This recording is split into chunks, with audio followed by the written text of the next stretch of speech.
શ્રી વલ્લભાધીશ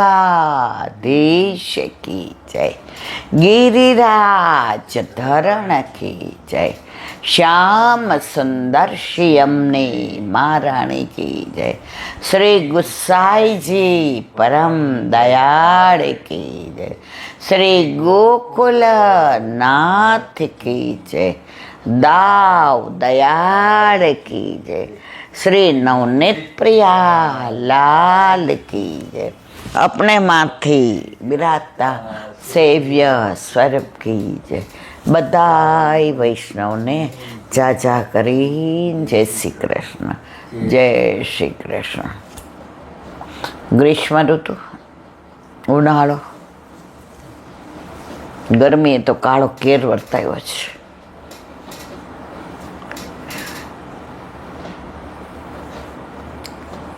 બધી ઋતુનો અનુભવ પ્રભુ કરાવે અને આ જ 6 ઋતુનો અનુભવ વ્રજમાં લીલી પરિક્રમામાં થાય. આપણે આ વખતે નસીબદાર છે કે ભાદરવો મહિનો નથી, નહીંતર ભાદરવામાં ભયંકર ગરમી પડે અને વરસાદ પડે. અને ઓલી ઘામવાળી, સૌરાષ્ટ્રમાં ઘામ કહેવાય, અહીંયા કહેવાય બફારાવાળી, ભેજવાળી. તો આ વખતે નથી. તો ગરમી, ઠંડી અને વરસાદ, 6 ઋતુનો અનુભવ વ્રજમાં તમને 40 દિવસમાં ઠાકોરજી કરાવે. ઘણી વાર તો એવું વરસાદને વાવાઝોડું આવે કે પલંગમાં ઝાંપીજી લઈને બેસી જઈએ. ત્યારે આઠમની મેઘલી અંધિયારી રાત યાદ આવે કે ઠાકોરજીનું પ્રાગટ્ય શ્રાવણ મહિનાની અંધારી આઠમની રાત્રે થયું હતું. ભાદો કે અંધિયારી રાતે, ભાદો કે અંધિયા. તો અત્યારે આ જે ગરમી પડે છે સહન નથી થતી એવી. બપોરે બીપી મપાવીને આપતા હતા તો ત્યાં પેલા કામ કરતા હતા માણસો, ઉઘાડ ઓલાએ, અને એકલું ધોતી નાની પહેરેલી, અને એ લોકો જે આમ આપણને એમ થાય કે પ્રભુ તે અમારા પર કેટલી કૃપા કરે છે, અમારી લાયકાત કરતાં અનેક ગણું તેમને આપ્યું છે. આપણે તો આવીએ એટલે પાછા એસી ચાલુ કરીને બેસાય ને. અત્યારે તો પાણી મોઢું તો હોય તોય નળમાં ગરમ આવે. કેવું ગરમ! જો ભૂલમાં સીધું ડાયરેક્ટ મૂકે તો આ ચામડી બળી જાય. પરંતુ જો બપોરે ઠાકોરજીને ઠંડાઈ ધરાવી હોય તો અત્યારે ઉઠીને એ લઈએ. ઠાકોરજીને પણો ધરાવ્યો હોય તો એ ઠંડકમાં. અત્યારે ઉનાળામાં ઠાકોરજીને કેરીનો રસ ધરાવ્યો હોય એ ઠંડકમાં. લસ્સી ઘણી વાર ધરાવે. તો પ્રભુના તત્સુખનો વિચાર કરીએ છીએ તો પ્રભુએ અધરામૃત કરીને આપણને આપે છે. તો પ્રભુ પણ આપણા સુખનો વિચાર જ કરે છે. જો પ્રભુ ઘરમાં ના બિરાજતા હોય તો આપણે પણો કરીએ, ઘરે લસ્સી કરીએ, ઠંડાઈ કરીએ, બધું બહારથી લઈ આવીએ. હા, તો ઠાકોરજી ઘરમાં બિરાજે જ તો બધું ઘરે કરવાનું મન થાય. એક બેન કે ફ્રીજમાં ઓલો શ્રીખંડ બાંધીને મૂક્યો હતો કે પ્રભુને અત્યારે શ્રીખંડ ને લસ્સી ને છાશ ને દહીં ને બધું આવે.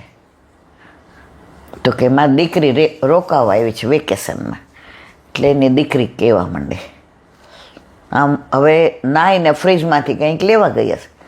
એ ક્યાં પોચું શું છે? આમ ભૂલમાં અડી ગયો, એટલે ધોતીનો ટુકડો હોય એમાં દહીં બાંધેલું હોય.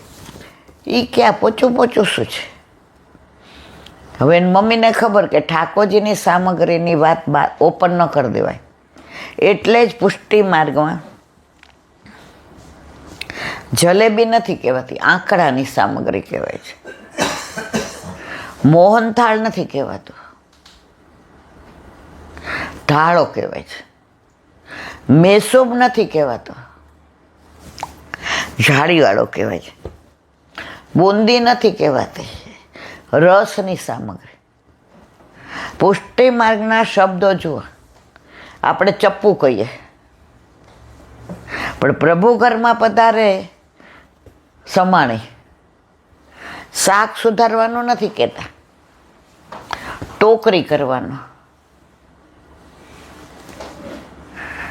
પહેલાં તો પાણી પીવાનું કહેતા હતા, હવે પ્રભુ ઘરમાં પધાર્યા પછી પાણી મનમાં આવતું જ નથી, જળ આવી જાય.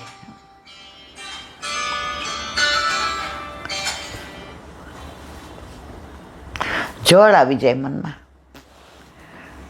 તો વસ્તુ બધી જ એનો ઉપયોગ કરીએ છીએ આપણે, પણ શબ્દો પ્રભુના અનુસંધાનમાં આવે. એટલે અનુસંધાન કોનું આવે? ઠાકોરજીનું. તો પ્રભુ ઘરમાં પધારે છે પછી કાંઈ એક્સ્ટ્રા આપણે કરતા નથી, છતાંય આપણી જિંદગી ઠાકોરજીમય બની જાય છે.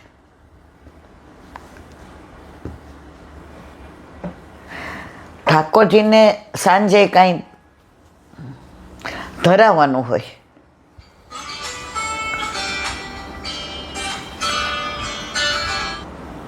ઠાકોરજીને કાંઈ ધરાવવાનું હોય. હવે શેન ભોગમાં આપણે તો બપોરે પહોંચી લઈએ તો તરત મનમાં વિચાર આવે કે હાંડવો કરવો હોય તો બપોરે જ કરી દઈએ, તો પ્રભુ શેન ભોગમાં આરોગે. આપણી જિંદગીનો આખો ગોલ ફેરવાઈ જાય. વસ્તુ બધી જ એની એરીએ, ઘર એનું એરીએ, માહોલ એનું એરીએ, વ્યક્તિ એની એરીએ,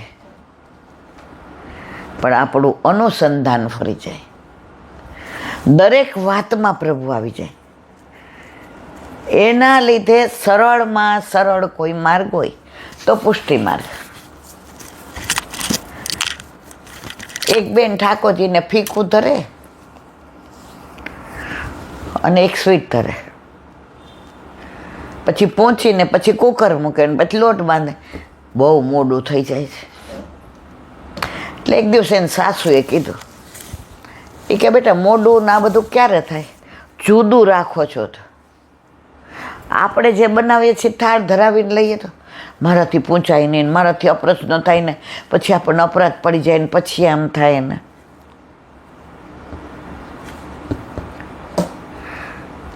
હવે બાજુમાં ગુરુદેવ પધાર્યા હતા, એટલે એ લોકોએ કીધું કે ઓલો આરતી કરવાની છે તો તમે મને સરસ કરી દેશો. એટલે એણે કંકુની એના ઠાકોરજીનો પેલો પાટસ હતો, કોનો? બાજુવાળાનો. તો એણે એવી સરસ મજાની સુંદર કરી દીધી. એટલે જે પધાર્યાને આરતી કરી. યો આરતી કોણે કરી છે? એ કે આ બાજુમાં પ્રભુએ સરસ કલા આપી તમને. એટલે એને સાસુએ કીધું બધું જ સરસ છે, પણ સખડી ધરવાથી બીએ છે. વહુજી કે આ કલા આટલી બધી છે તો તમે તો પ્રભુને રોજ નિત નવા સામગ્રી ધરાવી શકો, ધરવા માંડો. હવે આજ્ઞા થઈ એટલે ધરવાની. તો રોજ 2 વાગતા હતા, કારણ કે અહીંયા પહોંચી લઈએ 10:30 11, પછી બધું અવેરીને ત્યાં પોતું મંદિર વસ્ત્ર કરી અને પછી રસોડામાં જાય. એટલે રોજ છોકરા બૂમો પાડે, મમ્મી ભૂખ લાગી. આ આજ્ઞા આપી તો સવારે શૃંગાર કરી અને બધી સામગ્રી કરી અને રાજભોગ ધરાવીને રસ હોય એટલે રોટલી કરી નાખી 2 પડી. 12:30 છોકરા સ્કૂલેથી આવ્યા, બેગ મૂકીને કે હાથ મોઢું ધોઈ આવા. એટલે એની સાસુ કે બેટા ભોગ હું સરાવું છું, તમે ટેબલ તૈયાર કરી નાખો. છોકરાઓ કે આજ વહેલું છે બા, એટલે બા ચૂપ, કારણ કે મમ્મી ગરમ સ્વભાવની હતી, વડચકો તોડી લેતા વાર ન લાગે. ભોગ સરાવ્યો, ટેબલ તૈયાર કરી દીધું અને બધું પધરાવી દીધું. હાલો બેસી જાઓ. છોકરાઓ તો હાથ મોઢો ધોઈને આવ્યા ને કપડાં બદલાવ્યા ને ડબ્બો બહાર મૂક્યો ને બોટલ પાણીની મૂકીને હાથ મોઢું ધોયા ને ચૈણામત લઈને બેસી ગયા. ગરમ ગરમ રોટલી ને રસ ને ધરાઈને ખાધું. મમ્મી આજે તમે વહેલા ઉઠ્યા હતા? ઓલો નાનકો કે એને મમ્મીને આનંદ હતો. સખડી ધરી તો વહેલું થઈ ગયું, નહોતી ધરતી તો મોડું થતું, કારણ બધું જુદું જુદું.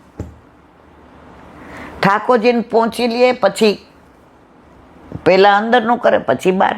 આ તો બધું પ્રભુનું છે. પછી કે ના લાલા, ઠાકોરજી એવું કીધું કે હવે લાલો આરોગે ને એના પહેલાં મારે. એ તો લાલા મોટા થાય તો આરોગે જ ને. જુઓ, ઘરમાં જેવું વાતાવરણ હોય ને, હવે અત્યારે એના ઘર લીલા લહેર છે. જે એના મનમાં એક બીક હતી કે સખડી ધરું તો પહોંચાય નહીં આમ, હવે ઘણીવાર એ કે રસ રોટલી હોય તો વઘારેલો ભાતે કરી નાખો, ઘણીવાર રાયતો ને ભાતે કરી નાખો. ટૂંકમાં ઈલાબેન મારા મનમાંથી બીક નીકળી ગઈ કે મારાથી સખડી ન ધરાય, આમ થાય. સરળમાં સરળ પહેલાં આ બધું હવે છે, દૂધ મિશ્રી ધરાવવાનું ને ફીકું ને એ બધું. હવે પહેલાં મને યાદ છે બ્રહ્મ સંબંધ લે ને ઠાકોરજી પુષ્ટ કરાવે ને એટલે એક જ વસ્તુ ધરાવીને સરાવીને લ્યો, એટલે કોઈને ભાર નહોતો લાગતો. અત્યારે કેમ ભાર લાગે છે ને ભાવ નથી આવતો? જુદું, કાંઈ જુદું નથી. પ્રભુ આપણા, આપણે પ્રભુના. હા, પવિત્રતા અને ચોખ્ખાઈ રાખવી પડે. પછી તમે પ્લેટફોર્મ પર તમારું મેગી ને એવું બધું સવારે ના થાય. ઘરમાંય વાતાવરણ સર થઈ ગયું. ઓલા તો છોકરાઓ આવે એટલે પછી શું કરે? ડબ્બા ફોંફસવા માટે કાંઈ નાસ્તો પડ્યો છે એટલે અડધું બિચારાઓ આવું ખાઈ લે અને 2 વાગે જમવા દે. હવે બધાને આનંદ થાય. છોકરાઓ આવે ત્યાં તો તૈયાર જ હોય, કારણ કે બા એમ કે ઠાકોરજીને અનુસર હું કરું છું, બેટા તમે જાઓ રોટલી કરવા માંડો. આપણા પ્રભુ એટલા સરળ છે કે આપણું અઘરું બધું સવળું કરી નાખે છે. તું અવળાને સવળું કરનારો, તું ઊંધાને સીધું કરનારો, તું બગડેલી બાજીને સુધારનારો. એક નાની વાત, એક શેઠ હતા. હવે કોઈ દી કથા સાંભળવા ના જાય. એ ભલા, એમનો ધંધો ભલો અને વ્યાજ વટાવનું કરે એટલે બધા આજુબાજુના ગામડાવાળા ઓળખે.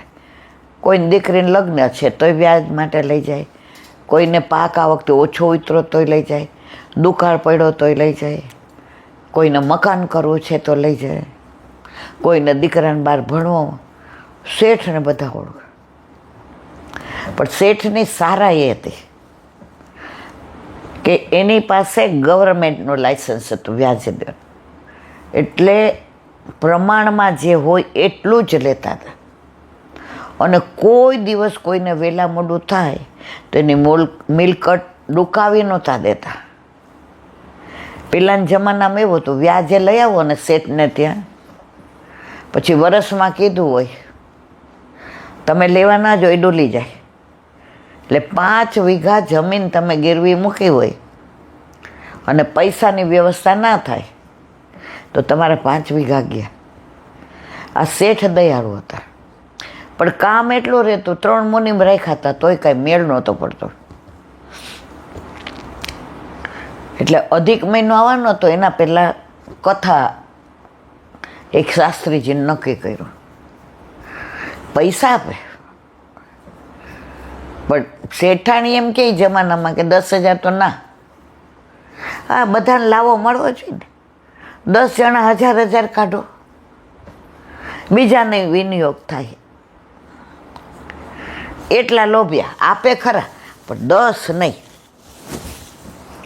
એટલે શેઠાણે કીધું આ શાસ્ત્રીજી તો એટલું સરસ વાંચે છે, આપણું વારો ન આવે. પણ એક જગ્યાએ કેન્સલ થયું એટલે મેળ પડ્યો. એ કે લઈ જાઓ પણ હું સાંભળવા નહીં આવું. એ કે અધિક મહિનો છે, એ કે આવતા વખતે નથી આવવાનું. એટલે શેઠાણી કે આવતા વખતે આપણે જીવા રેખાના લખી દો. શેઠ કે તમારે જ તમારા વરને મારી નાખવા છે આવતા વખતે. શેઠાણી કે મારી વાત સમજો, આવતા અધિક મહિને આપણે જીવતા હશું. એ કે આ હશું જ, વાતો બંધ કરો, લ્યો લઈ જાઓ.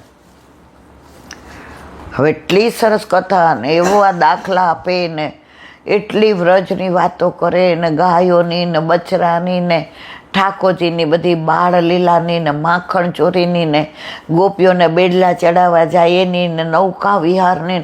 આહા, રાતના શેઠ જમવા બેસે ને એટલે શેઠાણી શેઠને જોક આવે, કારણ કે આખો દી કામ કર્યું હોય. શાસ્ત્રીજીએ કીધું કે કાલે તમારે સમાપન છે એટલે શેઠને લઈ આવજો, સંકલ્પ કરાવશું. શેઠાણીએ કીધું જો આખું અઠવાડિયું ન આવ્યા કાંઈ વાંધો નહીં, હવે આજે આવવું પડશે. એ કે હવે કાંઈ નથી દેવાનું, 10,000 બરાબર છે. એ કે કાંઈ લેવાનું નથી, સંકલ્પ તો કરવો પડે ને. હાથમાં તુલસી છે કે સારું આવ્યા, કરો સંકલ્પ. કોઈ પણ એક વસ્તુનો નિયમ લ્યો અધિક મહિનામાં. શેઠ કે મારે એવો ટાઈમ નથી હોતો. એ કે આ હમણાં જળવાયું જશે બધું, ફરી કથા કેવડાવવી પડશે, ફરી 10,000નો ખર્ચો થશે. બોલો શું નિયમ લ્યો છો, બોલો બોલો. હવે પાણી તો જવા માંડ્યું, જલ તો. શેઠને એવી દસ ચડી. એ કે મારે ઘર ખોલું જ જેવું બહાર એવું સામે કુંભાર રહે છે, એને મોઢું જોઈને દિવસ પાણી પીશ, ત્યાં સુધી કાંઈ મોઢામાં નહીં નાખો. શેઠાણી જાણે તો જો નિયમે કેવો લીધો. મહારાજ કે કાંઈ નહીં, ચલો નિયમ તો લીધો, આ વખતે આ લીધો, આવતા અધિકે બીજો નિયમ લીધો ને. નિયમ લીધો. શેઠાણી ઘરે કાંઈ બોલતા નહીં હોય નહીં તો હવે એ કે કથા કરાવીશ તો નહીં, પણ કથામાં જવાય નહીં દો. મને શું લઈ જવાની જરૂર હતી કે પણ આવો ચોપર્યો. હવે સવારે ઉઠા ને બારી ખોલી, એની કુંભારની નજર એક થઈ ચાકડા ઉપર ઓલું ચડે. જય શ્રી કૃષ્ણ. કુંભાર કે એટલે આપણે ઉગડી ગયા. કુંભાર કે જય શ્રી કૃષ્ણ.